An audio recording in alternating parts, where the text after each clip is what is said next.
Bonjour à tous, comment allez-vous? C'est Frère Max. Je voulais changer un petit peu pour cette vidéo. Je voulais sortir un petit peu du bureau, aller dans la nature. Et j'ai apporté un petit sac à dos avec moi avec un petit thermos de café, de quoi s'asseoir.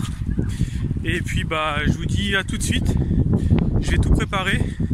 Et puis on va pouvoir parler du Seigneur. Il fait pas très beau aujourd'hui, mais c'est pas grave. On va pas attendre qu'il fasse soleil, qu'il vente, qu'il neige ou qu'il pleuve. On peut passer un petit instant avec Jésus. À tout de suite.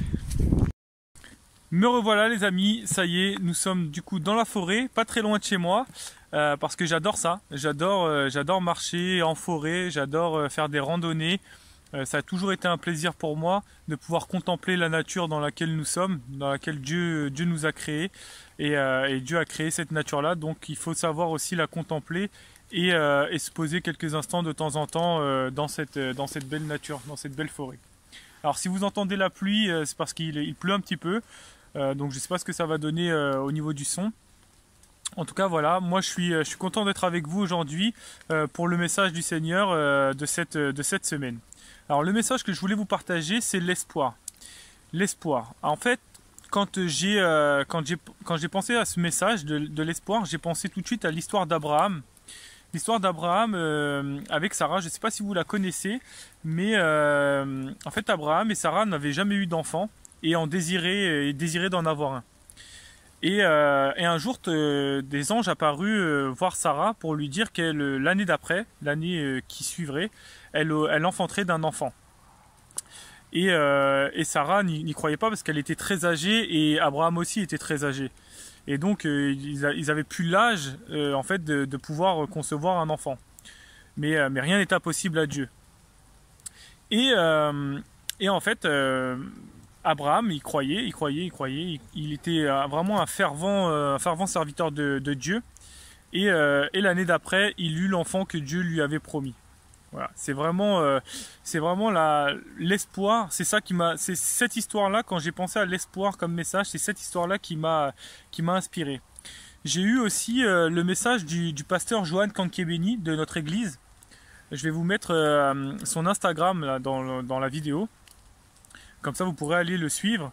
Il avait fait un message il y a quelques dimanches de ça, au culte, qui était, son message c'était « Appel à l'existence, ce qui n'existe pas ». Et je me suis souvenu de ça, « Appel à l'existence, ce qui n'existe pas ». Ça aussi, ça fait partie de l'espoir. C'est espérer un petit peu, d'appeler à l'existence ce qui n'existe pas. C'est espérer.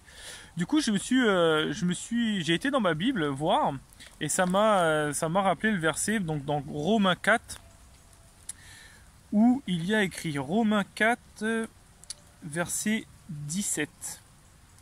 Je crois que c'est ça, verset 17. Comme le dit l'Écriture, je t'ai établi pour être le père d'une multitude de peuples. Il parle d'Abraham. Placé en présence de Dieu, il a mis sa confiance en celui qui donne la vie aux morts et appelle à l'existence ce qui n'existe pas. Alors que tout portait au contraire, il a eu confiance, plein d'espérance.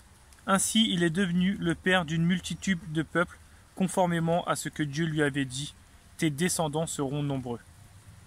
Donc ça, c'est Romains 4, versets 17 à 18. Donc c'est vraiment un message d'espoir, appeler à l'existence ce qui n'existe pas. C'est un beau message que le pasteur nous avait dit ce dimanche-là. Et c'est vrai que ça m'est resté et je voulais vous le partager. Parce que l'espoir, c'est comme une corde qui est reliée au ciel. Plus tu tires dessus sur cet espoir-là, plus tu espères en Dieu, plus tu tires dessus, et plus le poids de tes fardeaux, c'est Dieu qui les prend sur lui. Donc plus tu espères en lui chaque jour, plus tu as espoir, plus tes fardeaux seront moins lourds pour toi. L'espoir, c'est un grand mot. Mais nous, on a espoir. On espère toujours, nous chrétiens, on espère en Dieu, on espère en une vie éternelle après la mort. Et c'est ça qui est beau dans l'espoir. C'est que l'espoir, c'est une forme de croyance. C'est croire en ce qui n'existe pas. C'est faire appel à l'existence ce qui n'existe pas. C'est ça l'espoir. Quand on espère un jour avoir un enfant, il n'est pas là l'enfant, mais on espère l'avoir. Donc on croit qu'on va l'avoir. Et si tu crois que tu vas avoir cette chose, eh ben tu l'auras. Car Dieu te donne tout ce que tu veux. Mais il suffit de croire. Souvent, on pense qu'il faut voir pour croire, comme Thomas, alors que le pasteur nous l'avait dit, il faut d'abord croire pour voir. Et Jésus dit, si tu crois, tu verras la gloire de Dieu. Alors crois et tu verras sa gloire. Et aie espoir dans tout ce que tu entreprends. Voilà, c'est le message que je voulais passer. J'espère que ça vous a touché, que ça vous a fait penser à quelque chose d'important pour vous. Et ça me fait plaisir. Je peux faire une petite prière pour vous qui regardez la vidéo, si vous souhaitez. Et après, je vous dirai au revoir. Seigneur Jésus, je te prie en ce jour pour que chaque personne qui regarde cette vidéo puisse être touchée par toi, Seigneur.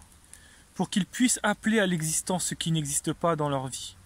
Qu'ils puissent avoir espoir que chaque chose qu'ils demandent puisse se réaliser. Seigneur, tu es bon et je sais que tu vas agir sur une personne qui regardera cette vidéo. Au nom puissant de l'Éternel Jésus. Amen. Voilà, j'espère que cette vidéo vous aura touché. En tout cas, moi, ça m'a fait plaisir de vous partager ce message. Et n'hésitez pas, vous, à partager la vidéo et pour que chaque personne puisse avoir le message du Seigneur. Et puis, je vous dis à très bientôt pour une nouvelle vidéo avec un instant avec Jésus. À bientôt. Soyez bénis.